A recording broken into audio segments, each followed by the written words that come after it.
at this moment in time now to take a look at some of those stories that you can find in the newspaper. So when you go get yourself a newspaper, you know exactly what to get. Roro, what do you have in front of you? I've got the Sunday World, and Yeah. I think you'll be unpacking the City Press for us, right? Yeah. So the Sunday World, the headline is reading, Cyril on a tightrope, and the blurb here, Faith, says, League in Opinion gives Parliament green light to summon Ramaphosa to spill the beans on abuse of state funds to fight ANC factional battles.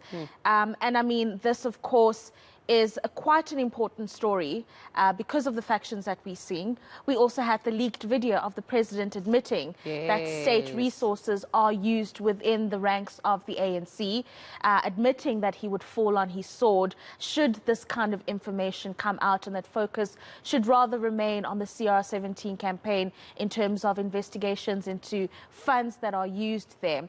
But it also brings up an important point. The tightrope headline for me, Faith, is a big one, because he doesn't have much room to maneuver, whether it comes to references to Lindiwe Sisulu's remarks or just leading the country because of that factionalism. He is really on a tightrope, no room to maneuver or to do much when it comes to the ranks of the ANC and what should be done to serve the country rather than the party. Well, it's a very interesting part that you're saying that is he at this moment in time the president of the African National Congress? Or is he the president of the Republic of South Africa? And I think perhaps that is exactly the question that one should be asking. And you're speaking about that leaked audio, speaking about how he's willing to fall on his sword for the state resources. One wonders then, can he be seen as the person that came up to do a cleaning campaign? In other words, was he truly indicative of a new dawn?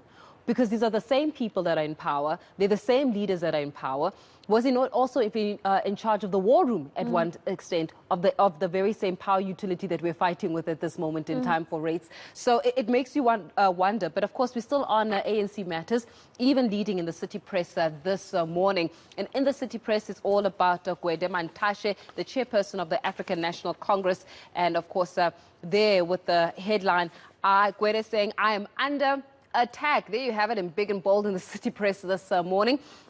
Basically saying that the ANC chairperson, Gwede Mantashe, believes he's under attack from various forces who are trying to drive a wedge between him and President Cyril Ramaphosa. Mantashe's extraordinary claim comes as the race for the ANC's top 6 hots up, and the question of who will be Ramaphosa's deputy if he gets a second term being the most contentious. You know, we're speaking about the deputy president of the African National Congress. And it's obviously, have you seen in the past few weeks or so, there's been these suggestions that perhaps we should make sure that the younger lions are the ones that take the lead. So you're Ronald Lamola. And the like. And then you wonder, will the political ambitions of the older generation in the form of David Mabuza actually allow for the younger generation to come into the African National Congress, such as the Justice Minister in that regard? Yeah, the simple answer there, Faith, is no. I mean, just looking at the actions of Tourism Minister Lindiwe Sisulu, making her ambitions extremely clear over the last few days, in that she wants to be part of that top 6 and perhaps ultimately the president of the ruling party. That gives no space for the younger people to get in there. These older people who have been leading us for decades, it's time for them to move aside. But instead, they are becoming more ambitious with age, surprisingly. And you know, as a controversial question, should there be an age limit when it comes to leadership within the African National Congress? That's a tough one. Can you be 70 and still leading effectively? Can you be in your late 60s and leading effectively? Is there a cut-off time that you allow for the younger generation to take a fold?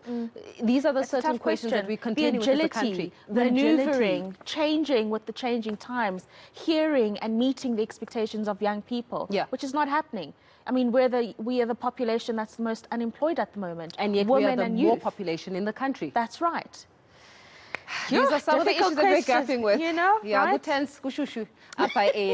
these are some of the newspapers that you can get yourself a copy of on this Sunday morning.